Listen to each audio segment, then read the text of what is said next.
प्रिय व्यूअर्स, यह Sanskriti IAS YouTube channel का PT think and solve programme है। इस प्रोग्राम के अंतर्गत प्रत्येक दिन यूपीएससी और स्टेट पीसीएस से संबंधित 5 प्रश्न व्याख्या सहित उत्तर के साथ दिए जाएंगे। हमें आशा है कि यह प्रोग्राम आपकी तैयारी में मददगार साबित होगा। तो चलिए आज के अपने प्रश्नों को देख लेते हैं। पहले प्रश्न को देखिए। निम्नलिखित कथनों पर विचार करें।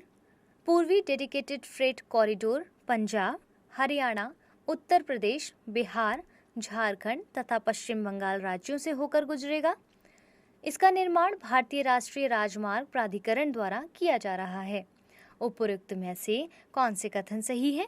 केवल एक, केवल दो, एक और दो दोनों, ना तो एक ना ही दो।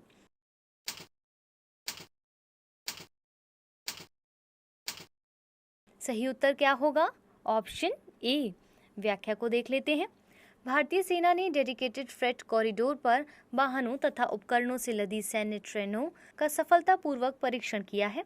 इन भारी उपकरणों को हरियाणा के न्यू रेवाड़ी स्टेशन से राजस्थान के न्यू फुलेरा तक लाया गया है। 1875 रूट किलोमीटर पूर्वी तथा 506 रूट किलोमीटर पश्चिमी डेडिकेटेड फ्रेट कॉरिडोर का निर्माण dedicated freight corridor corporation of India द्वारा किया जा रहा है।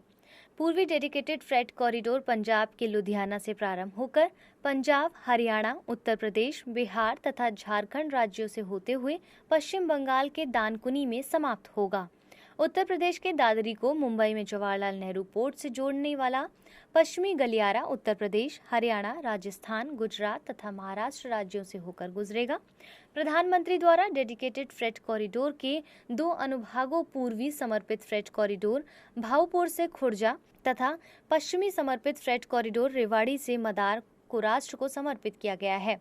इस प्रकार कथन 1 सही है जबकि कथन 2 गलत है और विकल्प ए इसका सही उत्तर होगा।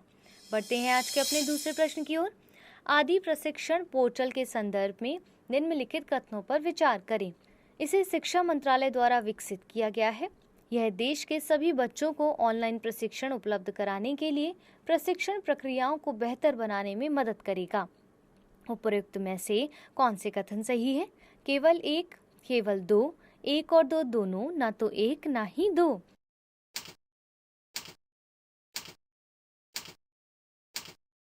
सही उत्तर क्या होगा? Option D. व्याख्या को देख लेते हैं। जनजातीय मामलों के मंत्रालय ने आदि प्रशिक्षण पोर्टल का शुभारंभ किया है। इसे जनजातीय मंत्रालय द्वारा ही विकसित किया गया है।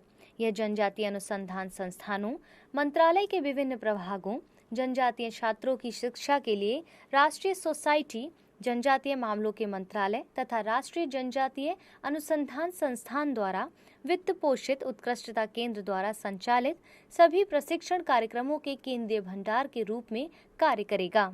यह प्रशिक्षण आयोजित करने की प्रक्रियाओं को ऑनलाइन तथा सभी के लिए सुलभ बनाकर उत्प्रेरित और बेहतर बनाएगा। एकीकृत खुला मंच सभी उपयोगकर्ताओं को प्रामाणिक ज्ञान उत्पादों तक पहुंच प्रदान करेगा। इस प्रकार कथन 1 और 2 दोनों सही नहीं है, अतः विकल्प डी इसका सही उत्तर होगा। आज के अपने तीसरे प्रश्न को देख लेते हैं। आसियान रक्षा मंत्रियों की बैठक प्लस के संदर्भ में निम्नलिखित कथनों पर विचार करें। इसमें भारत, चीन, जापान, दक्षिण कोरिया, रूस तथा संयुक्त राज्य अमेरिका सहित 18 देश शामिल हैं। इसका शुभारंभ वर्ष 2010 में वियतनाम के हनोई में किया गया था तथा 15वीं आसियान रक्षा मंत्रियों की बैठक का आयोजन ब्रुनोई द्वारा किया जा रहा है। उपरोक्त में से कौन से कथन सही है? केवल 1 और 3, केवल 2, केवल 1 और 2, उपयुक्त सभी।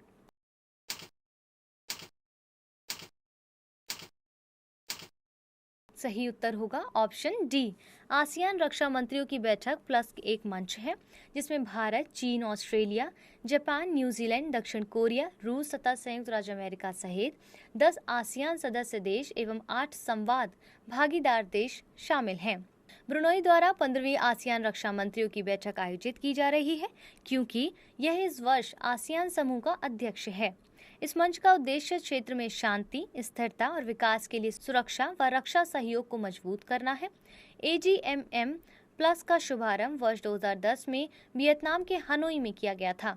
हाल ही में रक्षा मंत्री ने आसियान रक्षा मंत्रियों की बैठक प्लस को संबोधित किया तथा आतंकवाद व कट्टरतावाद को वैश्विक शांति और सुरक्षा के लिए सबसे बड़ा खतरा बताया है।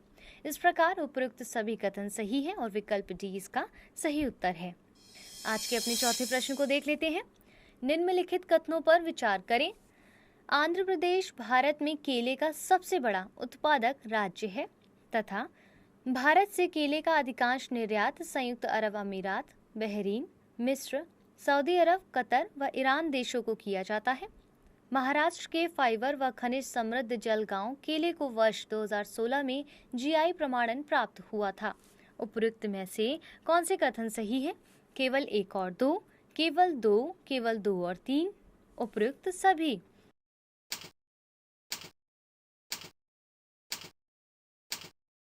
सही उत्तर है ऑप्शन डी, यानी कि उपयुक्त सभी कथन ठीक है।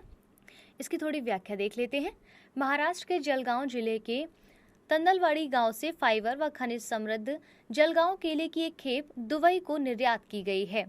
जलगांव केले को वर्ष 2016 में जीआई प्रमाणन प्राप्त हुआ था, जो जलगांव के निसागर्जा कृषि विज्ञान केंद्र के साथ पंजीकृत था।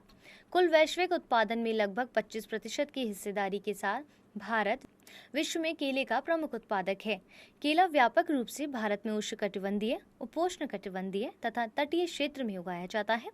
आंध्र प्रदेश भारत में केले का सबसे बड़ा उत्पादक है, जिसके बाद गुजरात, तमिलनाडु, महाराष्ट्र, केरल, उत्तर प्रदेश, बिहार और मध्य प्रदेश का स्थान है।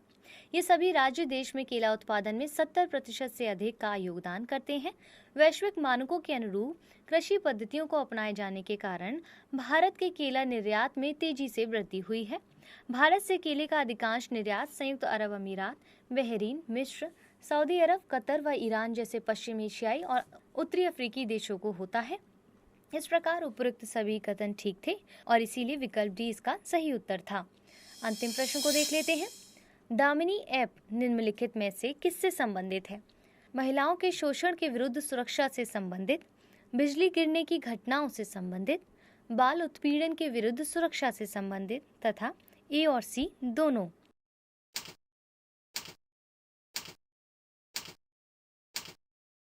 सही उत्तर है ऑप्शन बी। हाल ही में केंद्रीय गृह मंत्री ने मौसम पूर्वानुमान से संबंधित विभिन्न मोबाइल ऐप जैसे उमंग, रेन अलार्म तथा दामिनी का अधिक से अधिक प्रचार प्रसार करने का आह्वान किया है। दामिनी ऐप भारत में बिजली गिरने की घटनाओं से संबंधित पूर्व सूचना प्रदान करती है। यह ऐप बिजली गिरने से 3 घंटे पूर्व चेतावनी देने में सक्षम है, जिससे जान माल की क्षति को कम करने में मदद मिल सकती है। यह ऐप उपयोगकर्ताओं को उसके आसपास 20 से 40 किलोमीटर के क्षेत्र में बिजली गिरने से पूर्व जीपीएस अधिसूचना के माध्यम से सचेत करता है। पृथ्वी विज्ञान मंत्रालय के अंतर्गत भारतीय उष्णकटिबंधीय मौसम विज्ञान संस्थान तथा पृथ्वी प्रणाली विज्ञान संगठन द्वारा विकसित इस ऐप को वर्ष 2020 में लॉन्च किया गया था और इसीलिए इसका सही उत्तर क्या था? Option B.